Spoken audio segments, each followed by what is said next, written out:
All right. So last week we finished chapter 7. Not last week, we had Shavuos, but 2 weeks ago, last time we had class, we finished chapter 17, right? Correct, yes. And chapters 16 and 17 basically said, what tool should you use to increase your love and awe of Hashem? Meditation. You should go think about Hashem. Okay. Now, chapter 18 starts off and said, I'm just going to jump into the text. Remember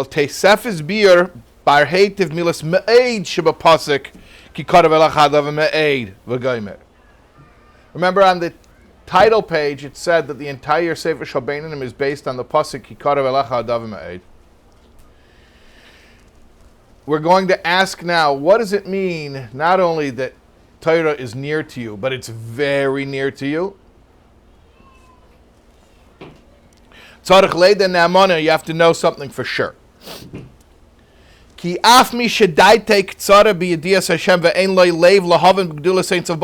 somebody whose mind is not equipped to understand the greatness of Hashem, even to manage to muster some tvunais, remember that term we learned in 16 and 17, the tvunais? Nevertheless, even if you can't do that, which was described in which chapters? Even if you can't manage to muster the tvunais, which was described in what chapters? 16, right? And 17. Even if that method will not work for you, nevertheless, Karav Elav Hadavim Me'ed. It is still very close to you, accessible to you. Very so. To keep all the mitzvahs in the Torah, including constant Torah study. Befiv, levove, mamish, both in your mouth and in your heart. Mu'um kedaliba, from the depths of your heart. Be'emes lamitai, truly. Betchilu rechimo, with love and awe. And this is the premise of chapter 18. Someone who cannot manage to successfully implement 16 and 17 for whatever reason, or I might even say someone who is in the midst of implementing 16 and 17 and it hasn't fully kicked in yet. You haven't yet seen the results of meditation, which are, again, I want to just make sure everyone gets this. I know I'm belaboring the point, but the point of meditation is what? To develop love and awe, right? It's not relaxation. It's not, I don't know what, mindfulness. It's to... Hamidus Hein Toilus Chabad. Emotions are babies of the intellect. We cogitate on subjects which bring us to an emotional connection to Hashem.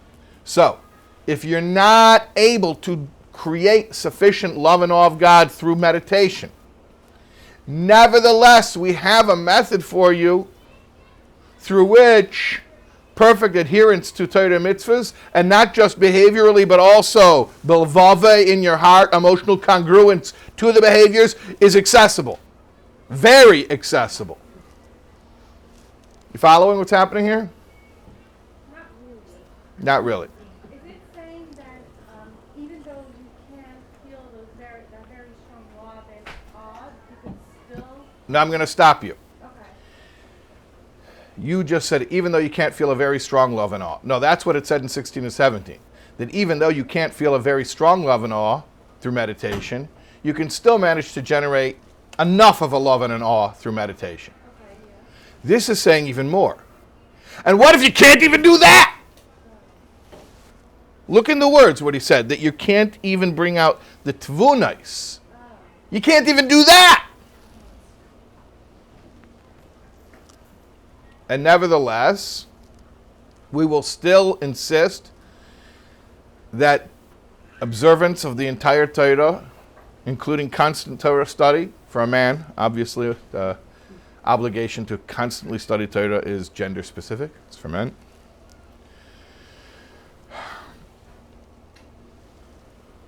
That perfect adherence to the Torah is not only doable, but it's very doable. Charev ma'od, very, very near to you. Even if you can't do 16 and 17. Now you following? Yeah. Okay. All right. Let's get it. Through perfecting the behaviors of Torah and mitzvahs you get to. He didn't tell you the method yet. No, he didn't. Okay, that's. He made a claim. There's a method to get to. Yeah, I don't know what the method is. He taught me a method in the previous 2 chapters. And he said, well, what if it's not working for me? Not that it doesn't work. It works. But what if it's not working for me? Maybe I'm not smart enough. He said, somebody whose mental capacity is not sufficient. He's not able to generate love and awe, even tavunais, love and awe, through meditation. So is there anything that person can do? So he says, yes, there is. I want to tell you something.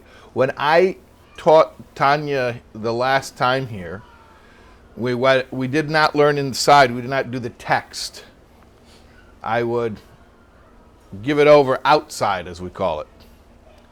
There's inside, there's outside. I know, for people who don't have a yeshiva background, it's like, what is inside and outside? You went outside. Inside means text-based. Outside means non-text-based. So when I gave over not from the text last time, I did 18 through 25 in one class. And there's a reason for that. Was it like 14 hours? No, it was a normal length class. There's a reason why I did 18 through 25 in one class.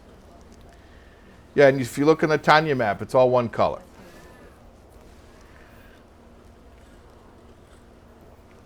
(18 through 25) is a multi-stepped argument. And if you don't know what the point of it is, there are several places where it's extremely easy to lose the plot. I'm going to bang it into your heads over and over again to the point of annoyance what the point of each step in the argument is, so that we don't lose the plot. But I just want to tell you there is a way of presenting this, and this is actually the way that I presented it last time, where I just take 18 through 25, and I just... Are you going to tell us the plot? I'm going to tell you the plot so many times that you're going to tell me to stop doing it. He's going to annoy you. Have you told it yet? No. No. Are you annoyed yet? Because I am, but I want to know if you're annoyed. I shouldn't be the only annoyed person. It should be reciprocal. Okay. The plot is like this. The Alter Rebbe is going to share with you a tool that you can use to get yourself emotionally congruent with your perfect behaviors. Now, how to get perfect behaviors? That I know from chapter 12. Me'ich shalta alev. Force yourself. But I want to get emotionally congruent. B'levavcha, I want to get emotionally congruent with my behaviors. Now, I know I have a tool for that, 16 and 17, which is meditate. But it's not working for me. So do you have something else that could also get me emotionally congruent with my behaviors? He says, yeah, 18 through 25. 18 through 25 is a method for getting emotionally congruent with my behaviors that will not require the kind of a mental focus and capacity that is inherently required by the method of 16 and 17. So does one replace the other? No, If a no one person complements the other. You don't do one instead of the other. In fact, I would say, remember I was saying before, even if the way that the Alter Rebbe phrases it is somebody for whom 16 and 17 doesn't work. I say it could be someone for whom it doesn't work, or for someone for whom he's in the midst of the process, it hasn't worked yet. So while you're working on your 16 and 17, you have 18 through 25 as your backup. But a person whose meditation works well, that they don't really need to go through the... Well, that's a wonderful question. Well, If somebody who was successful right away with 16 and 17 would have any need for 18 through 25, I could argue both ways. I'm not sure. I could definitely make an argument both ways. what if you're successful without meditation? Is that okay? You're successful without the meditation? Right. Successful at what? Like Abbas Israel, emotionally, like And maybe you're excited.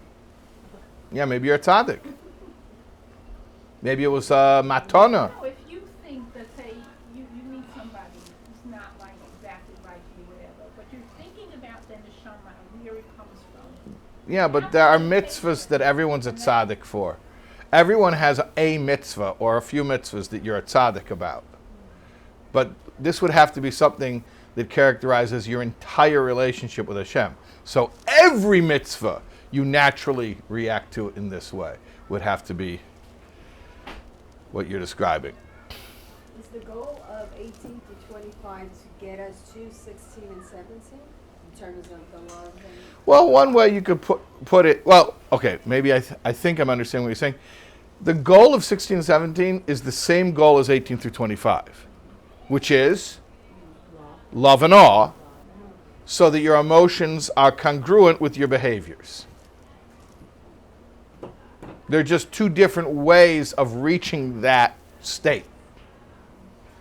I also think it's very important to emphasize, because I don't think I emphasized it earlier when I could have, but I'll take the opportunity now, to point out that the Alter Rebbe is not satisfied with merely giving you a tool for behavioral perfection and then not addressing your emotional issues. He could do that. He could tell you, who told you it was supposed to be fun? This is what you've got to do. You're a Jew. This is your job. Go do it. I'm sorry if you hate it. He doesn't say that. He says, we want to get you emotionally congruent with the behaviors. Yeah, you have to do it even if you hate it. But why should that be where you stop? Why should you stop with that?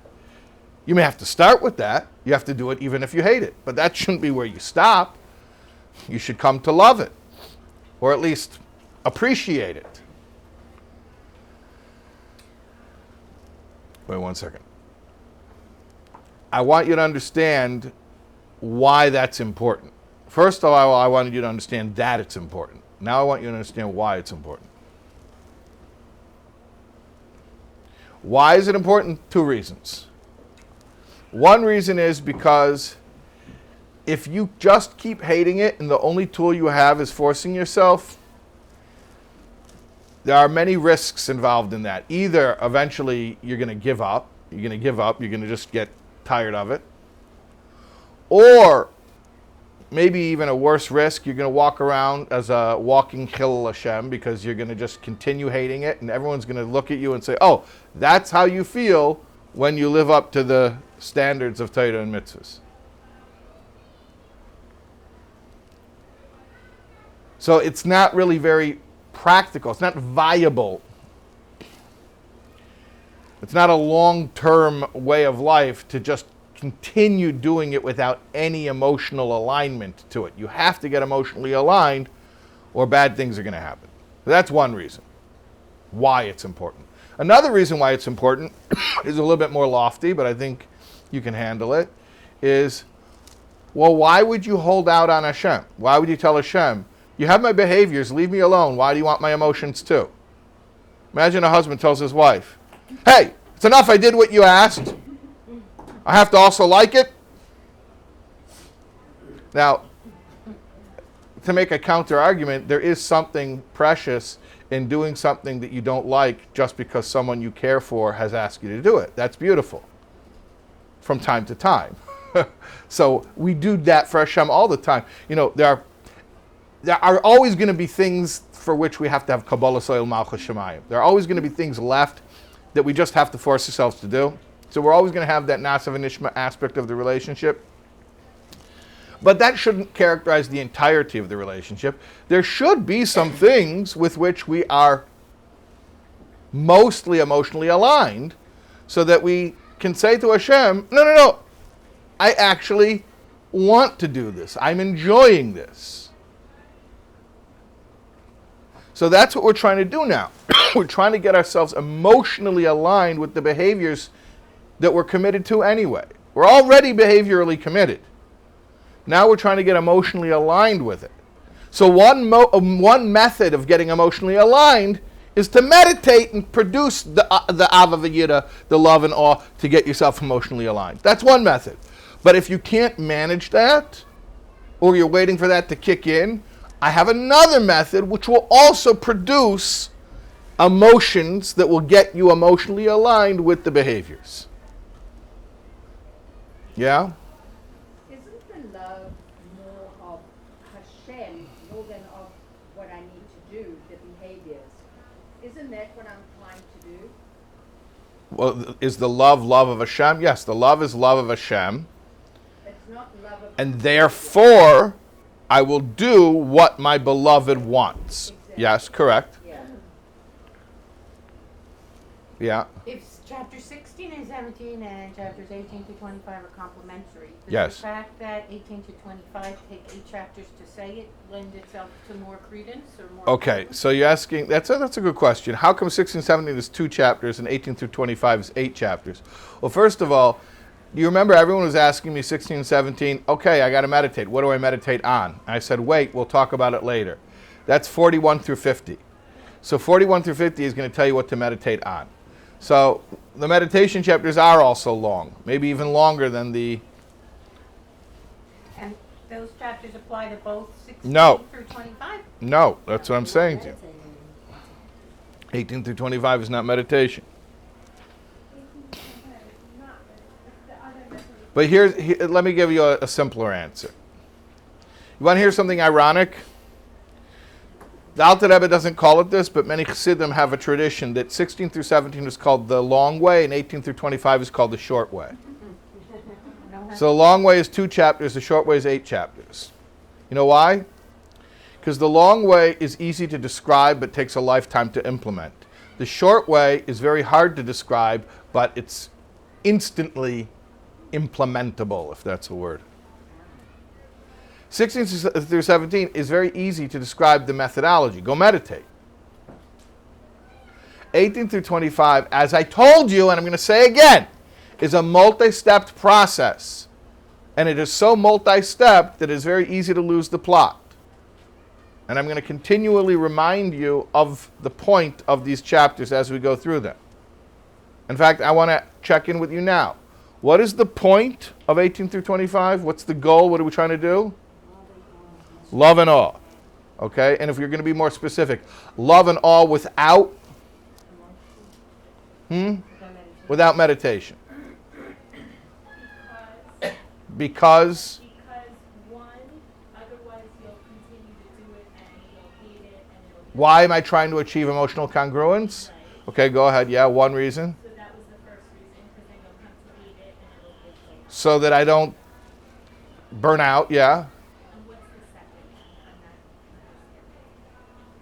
The second one is, why would you tell Hashem that all he can have from you is your behaviors?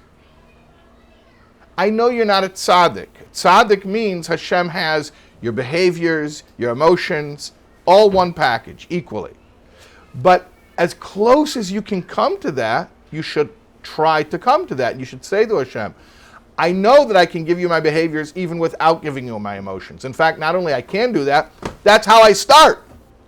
I start by doing things that I don't feel like doing.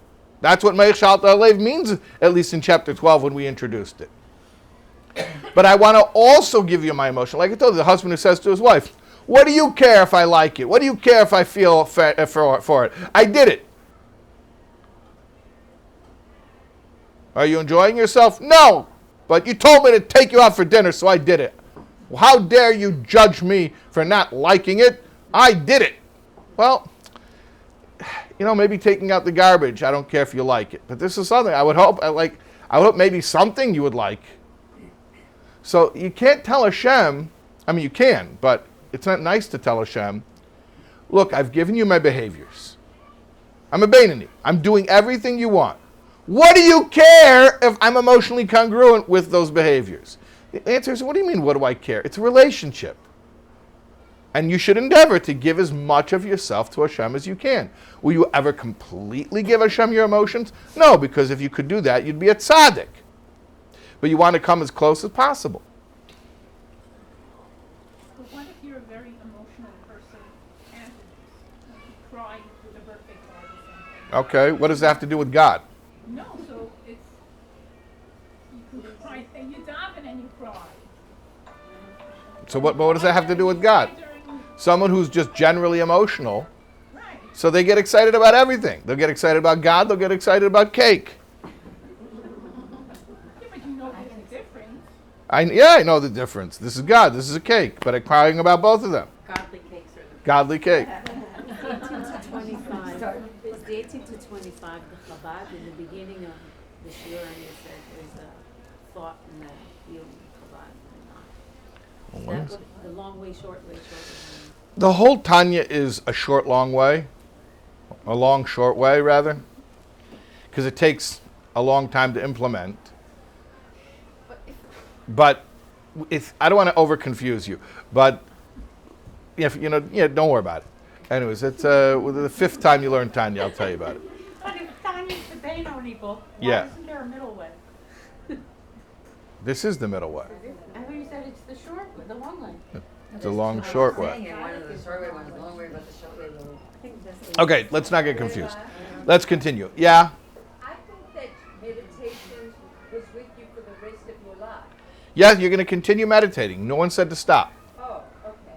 Because I thought that 16 and 17 were the meditation, 18 to 25, I think the rabbi said, was with, you could get there without the meditation. Right. Why would you want to do that though? Because they're not working yet. That's what I said. They're complementary. They're not mutually exclusive. Okay. You asked that, right? Do you stop? No, you don't stop doing 16 and 17. We're doing both. Better?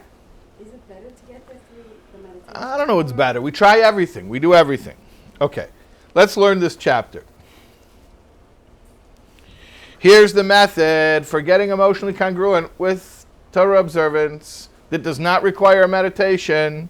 And remember, this is a multi-stepped process. We will not finish the process today. We're going to learn one step, or even actually I would call this half a step today. Okay? The next 8 weeks are going to be difficult. And you're going to want to distract me at every turn. And I'm not going to allow you to. We can try. Good luck with that. You can try. So how many steps are in the 8 chapters? I'm not sure. At least 8. At least. At least 8. Okay.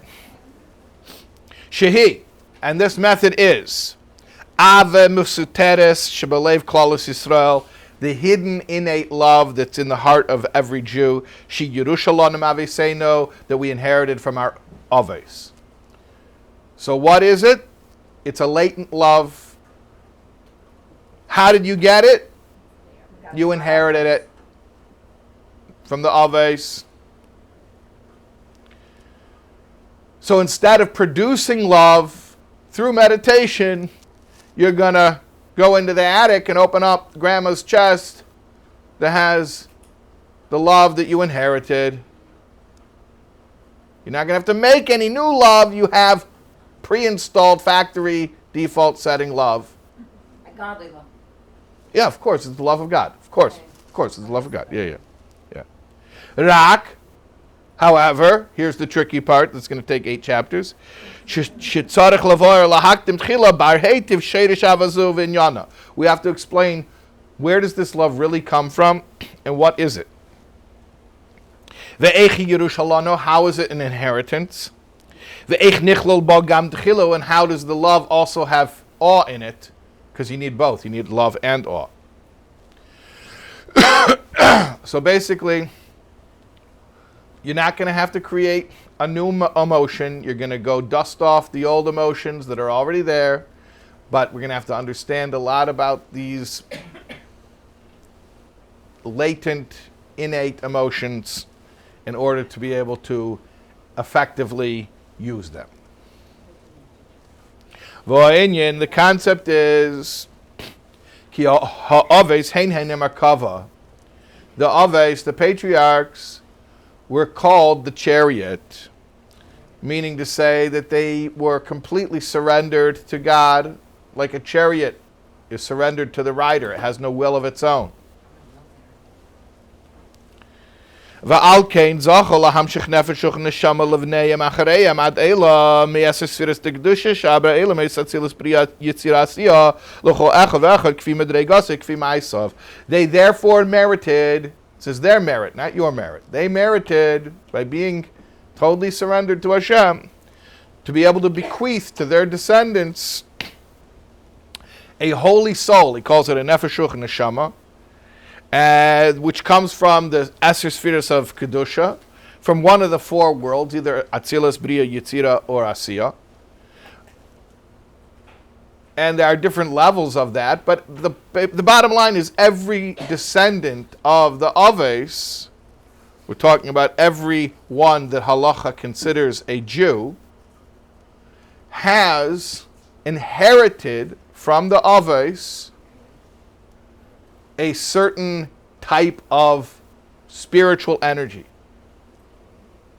And it has in it this love. And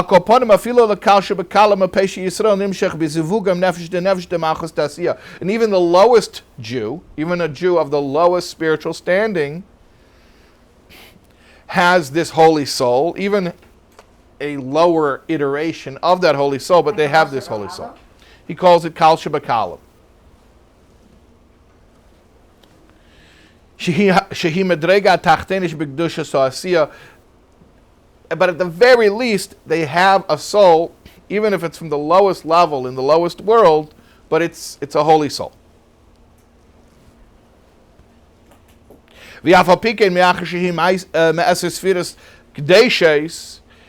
And even though it's a low level, it's still one of the holy spheres, or contains within it, comes from the holy spheres. So it contains within it even the higher levels. Basically,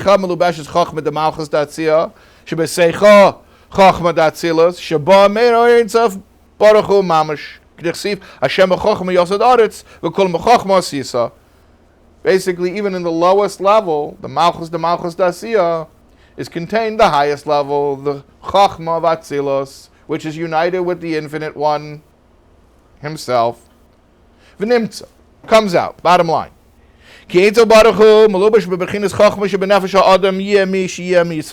Every Yid has within him the infinite, which is invested in the Chochma Shebenefesh. This is an important point. The Chochma Shebenefesh.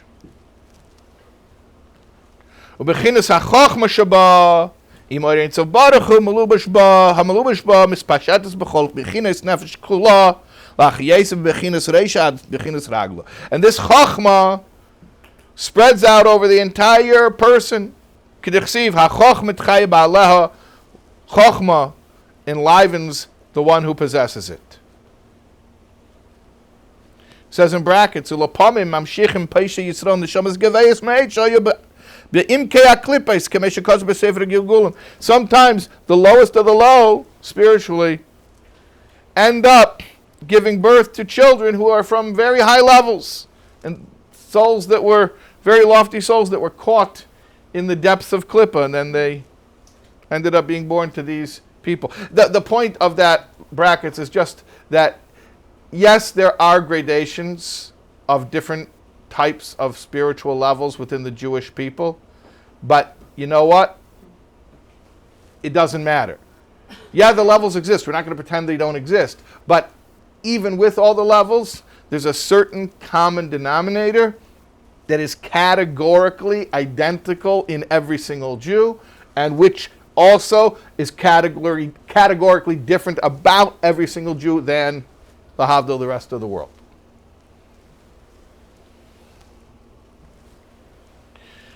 And specifically, the word that we need to learn today is Chachma. Chochma. Now, Chochma is one of the 10 spheros, which is also one of the 10 koiches hanefesh. We learned about it back in Perek Gimel.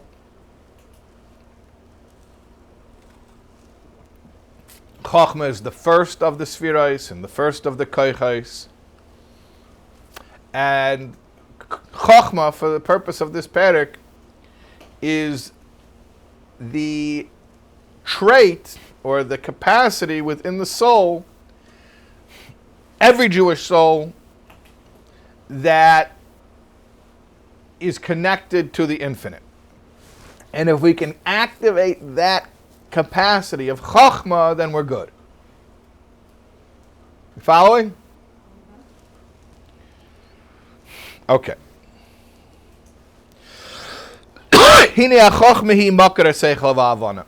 Chochma is not intellectual, it is pre-intellectual, but it is the source of the intellect.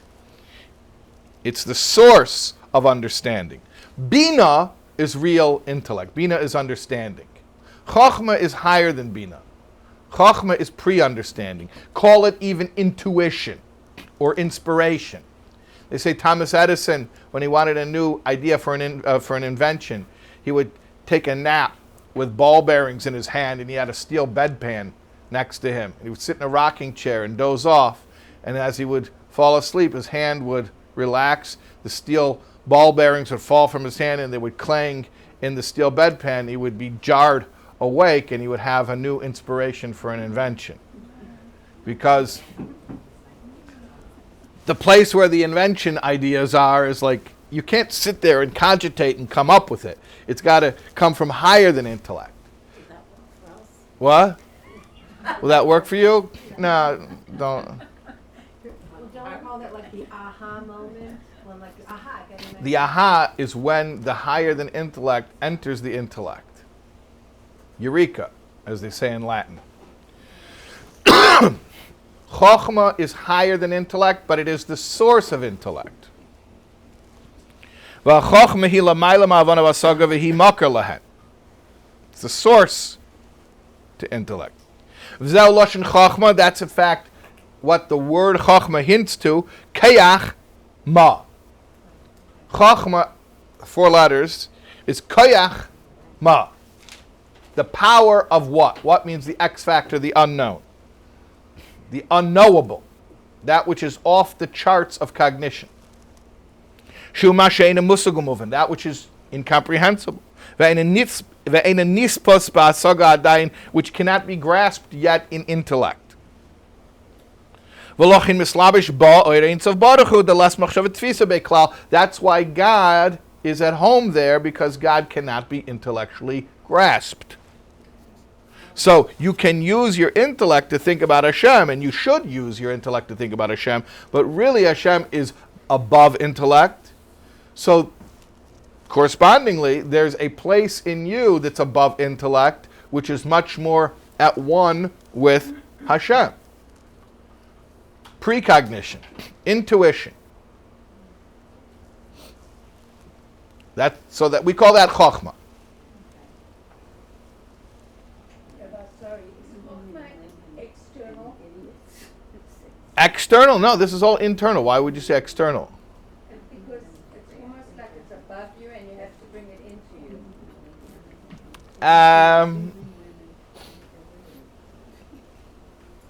No, it's not a makif, but it's What's a makif? something that's external. V'lachin kol Yisrael afilo. Oh, yeah.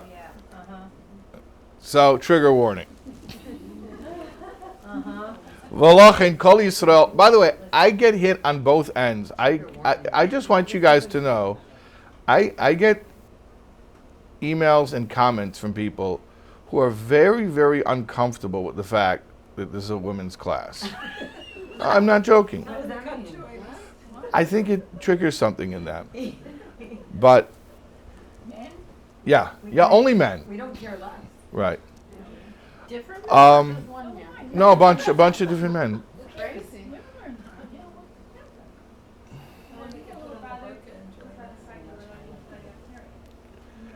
The comments I got are like, I don't know, maybe they're upset that women are learning in general. No, but the comments that I got were like, I don't know, I don't want to betray any confidential correspondences. Women's live women. Yeah, okay. But at any rate, okay, so here's a trigger warning. You just told us today What? about Chachma and Bina. Does that mean you can't have Bina without having Chachma? You have all of these. You have, of course, you have Chochmah, you have Bina, you have Chochmah. But you can have one without the other. No, you can't have one without the other. Right, okay. So he says here, V'lochin kol Yisrael, afilu anoshim v'amei ha'aretz. Even the women and the ignorant folk. Wow. I'm going to explain it in a second if you give me a chance. You don't... Okay. Hey, ma'aminim b'Hashem. They believe in Hashem. She'amunah hi lamayla min hadas v'hasaga, because amunah, faith, is above intellect. So here's the deal. An Amma Aretz is not somebody who was born to be an Amma Aretz. He just wasn't educated. An Amma Aretz doesn't mean he's dumb. He could be smart. He just didn't have a chance to learn. Amma Aretz means it doesn't mean he's dumb. It means he's ignorant. So, historically speaking, I'm sorry to tell you the truth, women were generally uneducated. They didn't learn. Generally. I mean, there were exceptions throughout history, but generally women didn't learn. Doesn't mean a woman is dumb. It means she didn't learn. The point is, even people who were not educated, they didn't learn concepts, historically, they still had faith. So he explains, yeah, you know why? Because faith and intellect are two different things. And you can have the faith without having the intellect. In fact, everyone, even the person with great intellect, also has faith. Because faith is the source of intellect. Interesting, because a lot of times people think about them as opposites. But we view it as a spectrum. You understand and understand and understand and understand until you get to a point where your understanding gives out, which is obviously different for everybody. Each person has a different mental capacity. And at the point where understanding gives out, that's where faith is. I'm saying if you're going from below to above, that's you hit the ceiling of intellect and now you're at the ground floor of faith. You could also trace it above to below, where you say there are ideas that I'm connected to in a way that is above cognition because those ideas are inherently too lofty to be comprehensible. But my connection to them on a precognitive level trickles down, so to speak, and eventually I can relate to those ideas on a lower level that is understandable to me, even though that's not the pure archetype of the concept. It's a lower iteration of the concept.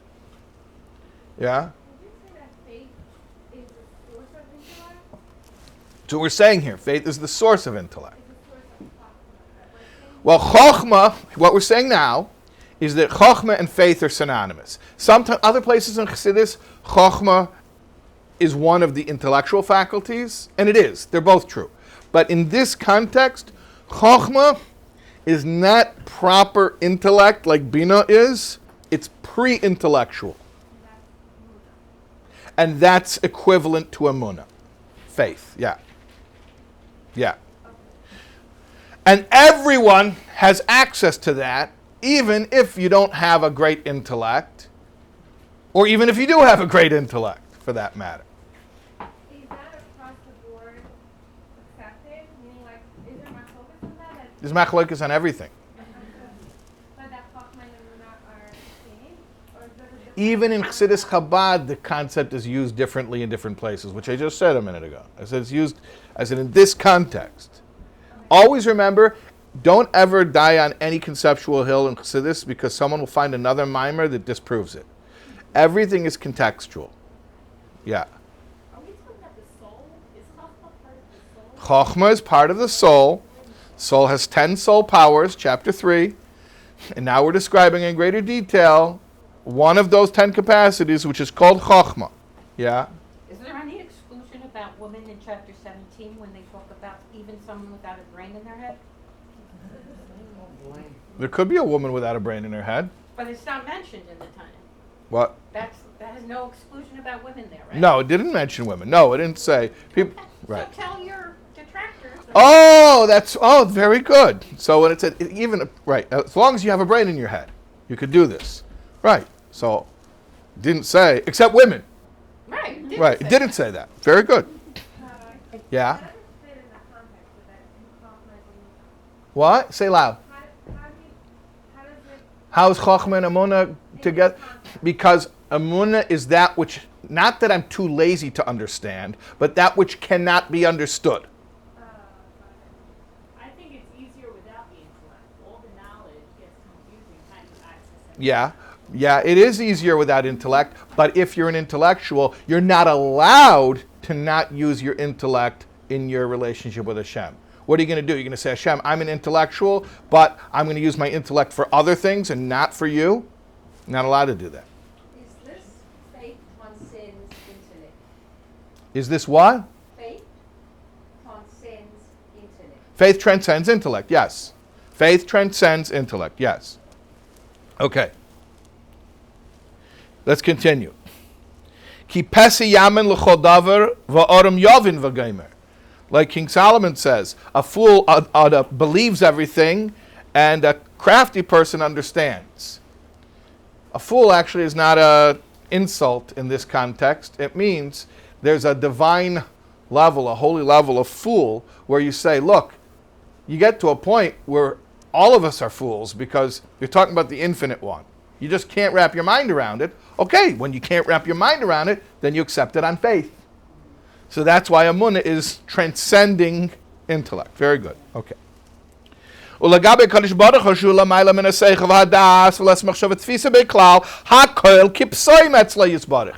comes to the infinite one, we are all fools. Not a put down. It's just true.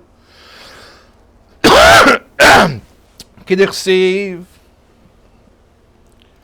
know, there are people who can use that line to tell you that God makes fools out of us all. But it's clearly saying quite the opposite. That God, or a relationship with God, elevates our appreciation of what it means to be a fool. Being a fool is not a put down here. Being a fool is just a reality. You're talking about something that can't be grasped by a finite mind.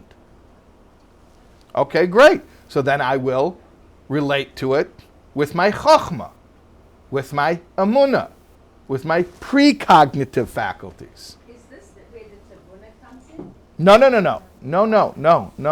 No. That was all 16 and 17. K'dichsiv, like it says, I'm a fool, I don't understand. I'm like an animal with you, Hashem, and I'm always with you, so I'm always an animal. Claimer, it's not a put down. The fact that I know that I don't know is how I'm constantly with you. If I needed, if I insisted on being able to cognitively process everything, I would not be able to have a relationship with Hashem. So the fact that I'm comfortable with the fact at certain points, even though Jews are people of the book, and we study, and we must study, we must use our intellect to relate to Hashem as much as we can relate to Hashem through the intellect, you get to a point where the intellect gives out, fine, no problem. Then you relate through faith. So how do we get comfortable with the fool and not cognitive? That's a side, so this is a great example of a side conversation that I'm not going to let you get me into. Okay. Okay. Yeah, that's a side point. Let's stay focused. Remember our point here. We're trying to unleash the chokhmah as a way of producing emotions without having to use the methods of chapter 16 and 17, which were meditation. Don't lose the plot. Okay.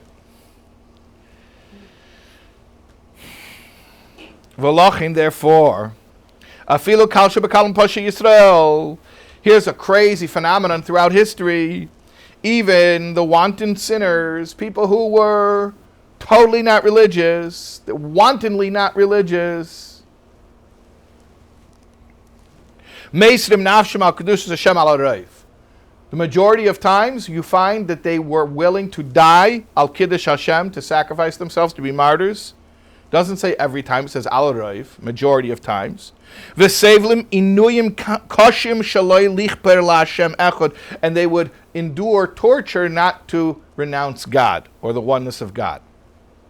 Va'af im heim burim va'amiyoretz v'en yedim gdulas Hashem, even though they were totally ignorant and they didn't know intellectually anything about the greatness of God. And even the little bit that they did know, if they knew anything, they never meditated on it.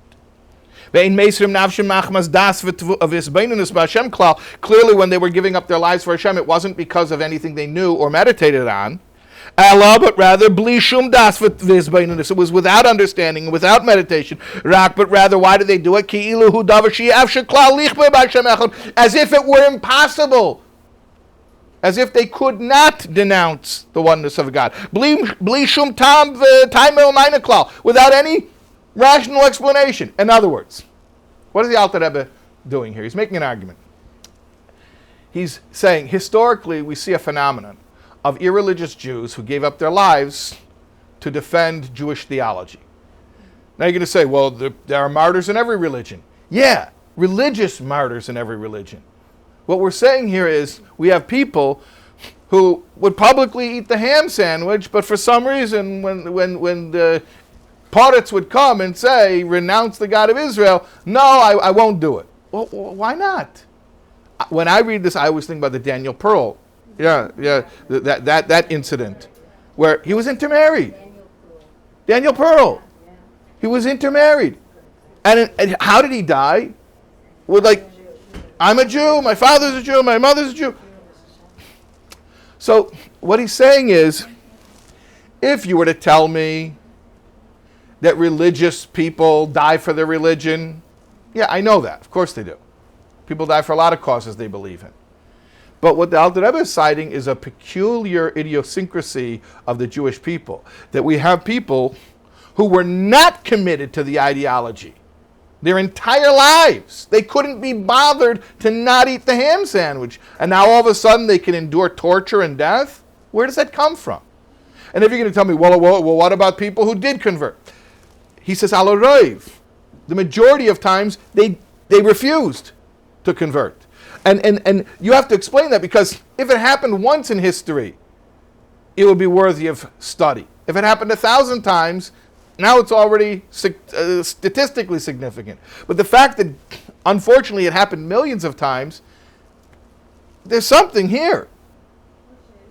Which is, apparently, there's something in a Jew that has nothing to do with education, has nothing to do with meditation, because we have people who didn't receive an education, and they didn't meditate, and somehow they had this incredible commitment to Judaism, a Judaism that they didn't understand.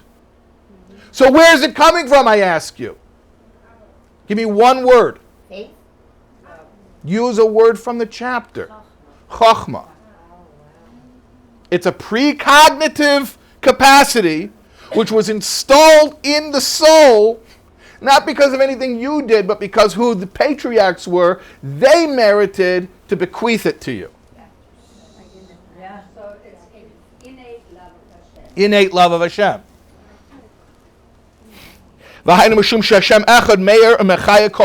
You know why the Jew will give up his life for the oneness of God? Because the oneness of God is shining and enlivening his entire soul. Through the Chokhmah, because Chokhmah is precognitive, therefore it does not require understanding of that which cannot be understood. Which is above understanding. So here's the operative word, Chokhmah. Chokhmah shebenefesh. So let's summarize the chapter so far. I want to create emotions to get congruent with my behaviors. I have a method. It's called meditation from 16 to 17. I'm not sure if it'll ever work, but even if it will work, it's taking a while. Great, I have another method for you. It's going to take 8 chapters to explain, but here it is. The first step in this method is called recognize there is something in you. You didn't make it. You don't have to make it. It already came pre-installed. The Oves merited to put it in you. And if you can activate that, you will give up your life. You'll give up your life to remain loyal to Hashem. It's emotional. It's not even emotional. No, I mean, it's like, we viewed every person in this life. Oh, you're saying Like, I that idea is a very emotionally powerful idea? Yes, it is an emotionally powerful idea. Yes. But remember why we're learning it. It is very inspiring when you realize this about every Jew, but that's not the point here.